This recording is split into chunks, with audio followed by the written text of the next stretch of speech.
But first, D.C. officials are responding to accusations from President Donald Trump saying the city manipulated crime data.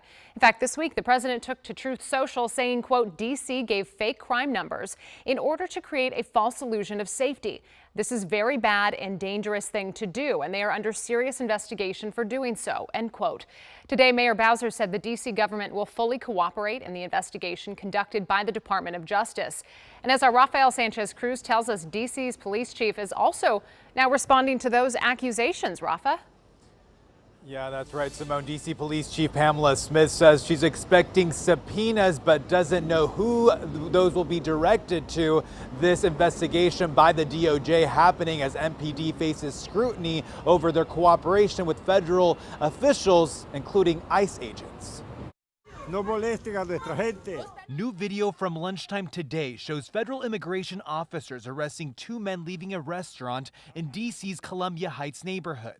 We are immigrants, but we are not delinquents. Jorge Granados captured the incident on his cell phone. He's called the U.S. home since 1983, but says he doesn't recognize this D.C. They picked them up right there in the sidewalk, and it's terrible. It's very painful, sad to see what's going on here. How do you address those concerns that a parent who is dropping their kid off might be detained by immigration officials?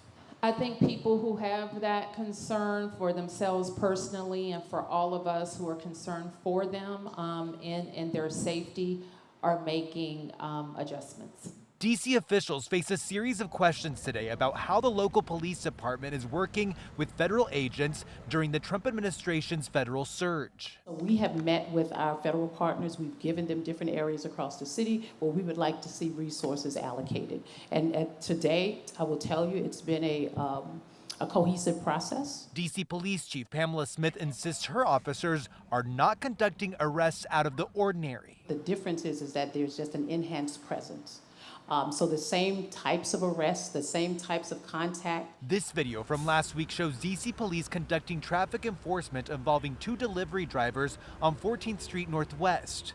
This other video of the same incident shows two drivers taken into custody by federal agents. This collaboration sparking concerns that these stops could be a pretext to involve ICE.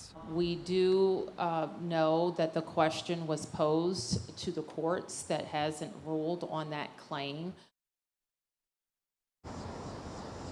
Now, we did reach out to D.C. Public Schools about how they're going to be dealing with ICE during this federal surge. They tell us they're going to be listening and following the guidance issued by the D.C. Attorney General. That means that any school in D.C. may request a warrant from law enforcement, including ICE, to allow them to enter a building, classroom, or a fenced-in area.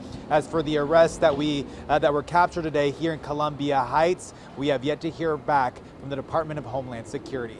In Columbia Heights, I'm Rafael Sanchez Cruz, WUSA 9. All right, Rafa, certainly appreciate your reporting for us on this tonight. Thank you.